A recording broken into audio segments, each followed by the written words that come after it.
Close your eyes. Touch some things around you. 나의 꿈속에서 너는 마법에 빠진 공주란 걸 언제나 너를 향한 몸짓엔 수많은 어려움 뿐이지만 그러나 언제나 굳은 다짐뿐이죠. 다시 너를 구하고 말 거라고 두 손을 모아 기도해줘. 끝없는 용기와 지혜를 달라고 마법의 성을 지나 늪을 건너 어둠의 동굴성 멀리 그대가 보여. 이제 나의 손을 잡아보아요. 우리의 몸이 떠오르는 것을 느끼죠. 자유롭게 저 하늘을 날아가도 놀라지 말아요. 우리 앞에 펼쳐질 세상 너무나 소중해 함께라면.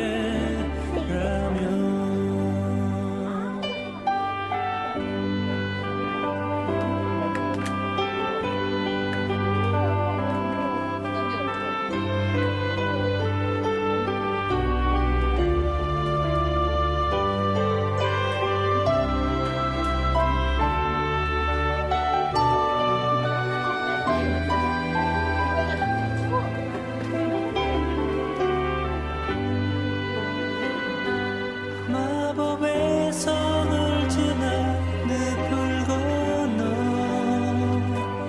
어둠의 동굴성 멀리 그대가 보여. 이제 나의 손을 잡아보아요. 우리의 몸이 떠오르는 것을 느끼죠. 자유롭게 저 하늘을 날아가도 놀라지 말아요. 우리 앞에 펼쳐질 세상이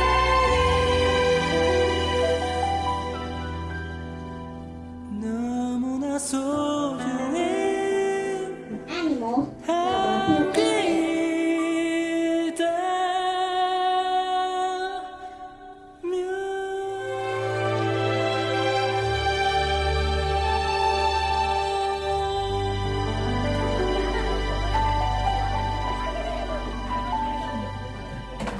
I got to the lake this afternoon.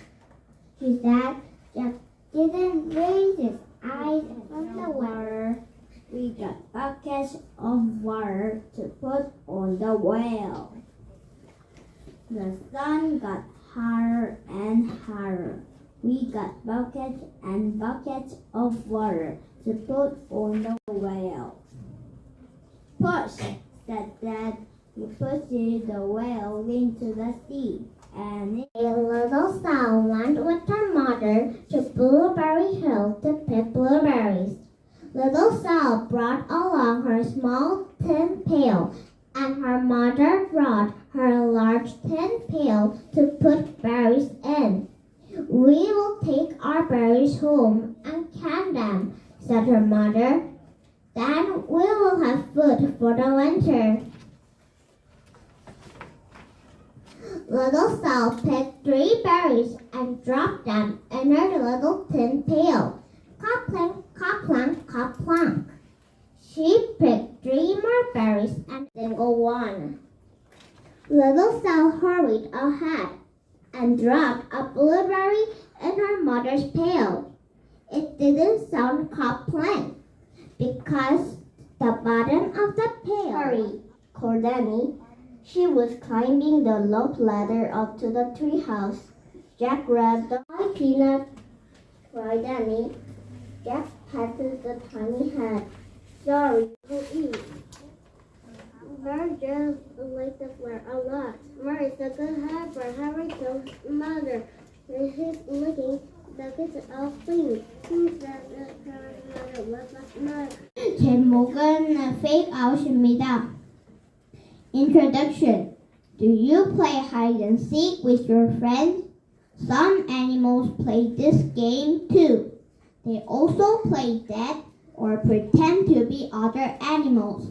People play games for fun, but animals play to stay alive. These tricks help them hunt for prey or hide from predators who want to eat them. Less than 1 second, waves of red and yellow light up the cuttlefish's body. The colors confuse a crab to hear. All the stories belong to Naim the Sky God. He can. At lunchtime, we'll be home all the way home on one foot. It was so unfair. Why was he so brilliant at spending money and so bad at getting money? And now, Tooth Fairy by Audrey Wood. Mother, come quick! I pulled a tooth. Matthew, dear, how wonderful! Tell me about the Tooth Fairy again, please. Every night, the Tooth Fairy flies about with her basket of goodies. Put your tooth under your pillow. It was fun, wasn't fun? True, Dudley was now so scared of Harry he wouldn't stay in the same room, while Aunt Petunia and Uncle Verner didn't shut Harry. 제목은 Freak Out입니다. Introduction. Can you imagine a whale with a horn like a unicorn? Or a lizard that can fly? Some real animals are so strange that they seem like make-believe, but they are not. Some of these creatures have terrible teeth. Some of them are super smelly. Some are deadly. And all of them turn the table upside down and put a pillow of sticky glue onto the bottom of each leg. Then we shall stick that onto the ceiling as well. Hoisting the huge table upside down onto the ceiling was not an easy job, but they managed it. I'm so excited I hardly know what I'm saying. Now the turf! To the flame with the turf! He made his way across these mountains on foot, wandered into a valley which is known as Trail. Warm and dusty and overwearied, he came into our door and it wasn't a real answer, was it? Yes, replied the traveler, that was a real answer. They're pretty now, I said, because Saturday morning is jump-off time. Aunt Martha and I are going to drive all the way to North Carolina on her reminder. She picked up 2 road maps just in case. Last year she did. And the customs are finishing. I know how to pick up their prey.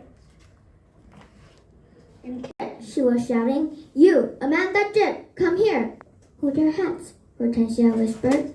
What's going to happen? Lavender whispered back. That idiot Amanda, Hortensia said, has let her long hair grow even longer during the holes, and her mother has pitted it into pigtails. Silly thing to bark. Chop them off and throw in a dustbin. You understand? Amanda, paralyzed with fright, battled ants for 2 whole days. In fact, there was only one bad thing about the weekend. Henry didn't even want to think and ruin everything. Or Henry settled down in the comfy black chair and Beth and Emily. Guess what? Says Anne. Nina is in a dance show and she is the star. Clothes doesn't have to wash. And then he'd never be late for school. Andrew and plenty of time.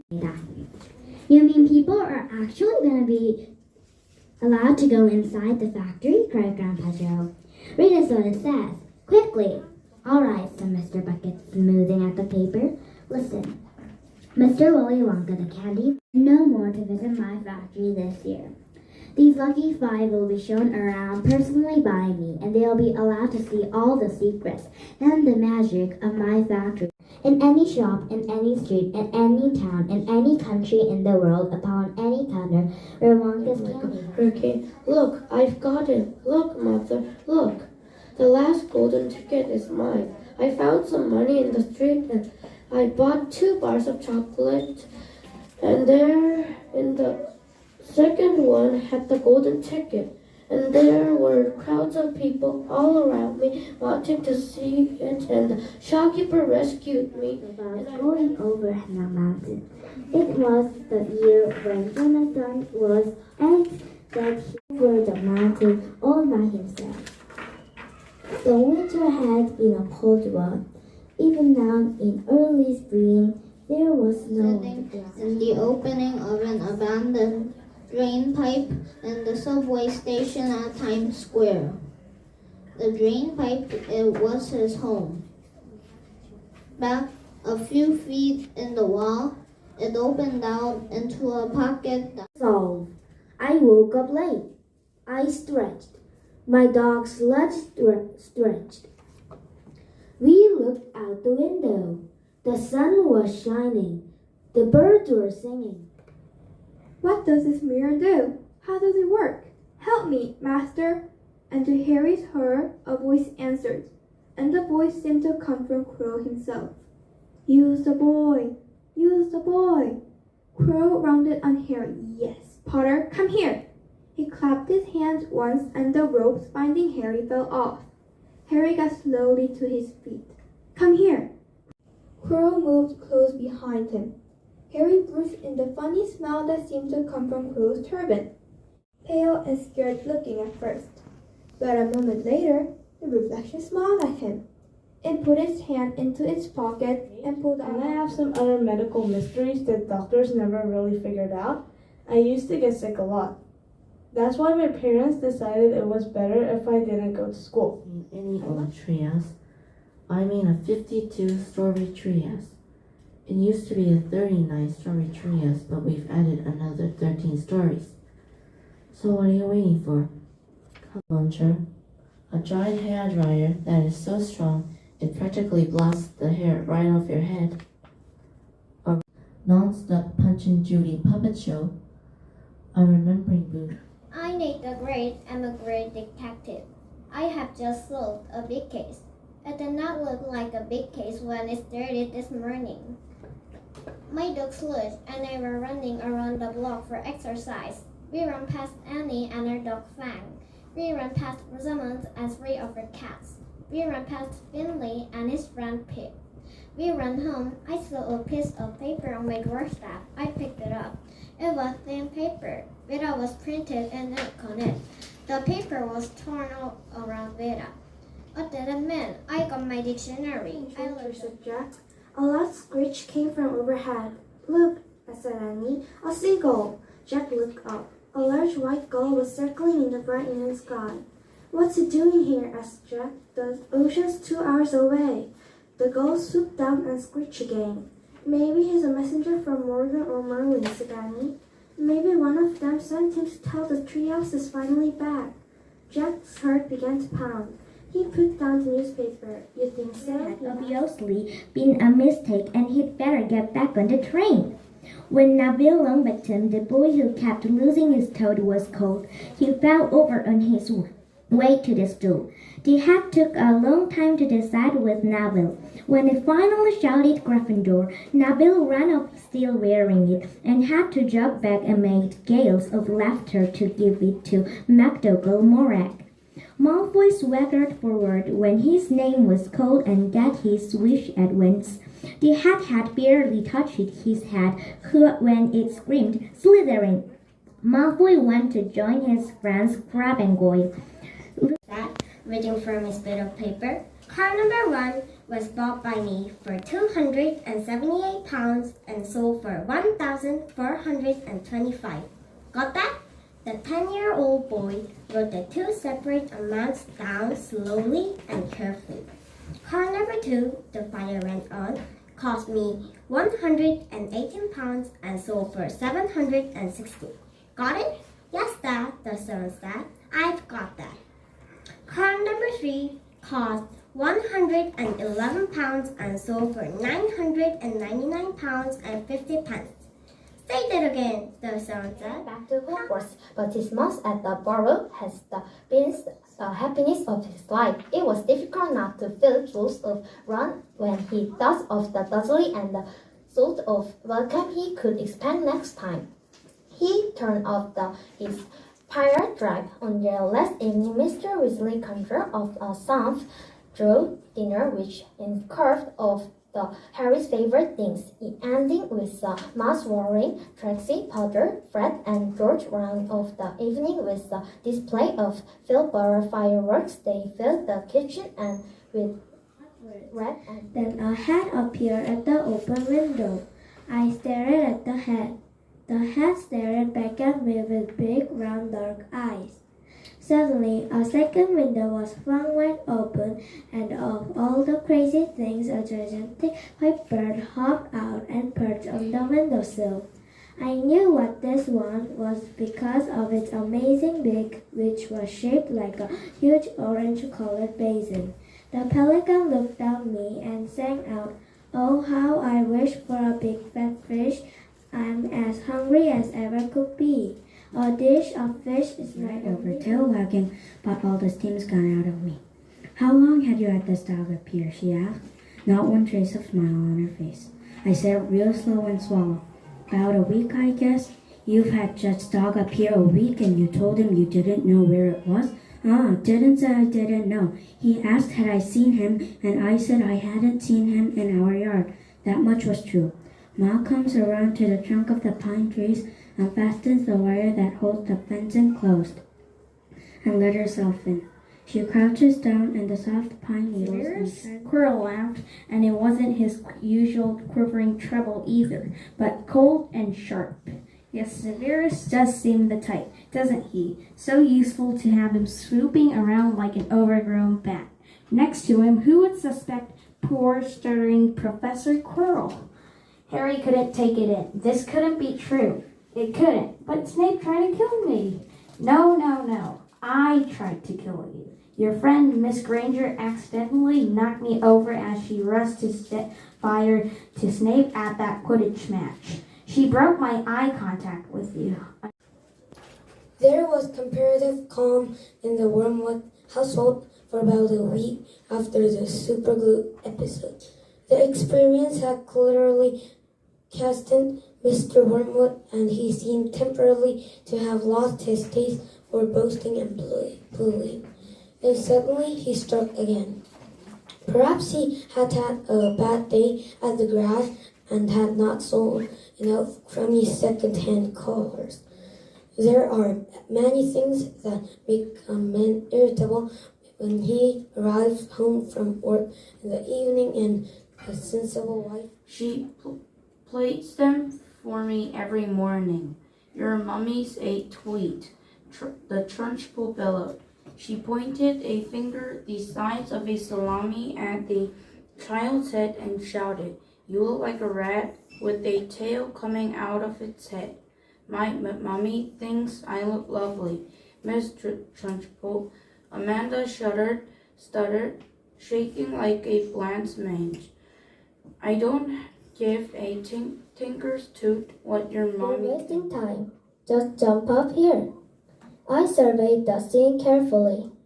I knew I would have to get a running start since there was just a tiny spot left for me and I would never be able to fit into it if I pulled myself up slowly. Apparently, I was talking too long for Chester's liking. "Will you get up here?" he hissed. "Okay, if that's what you want." I ran and jumped onto the chair, landing with a great crack.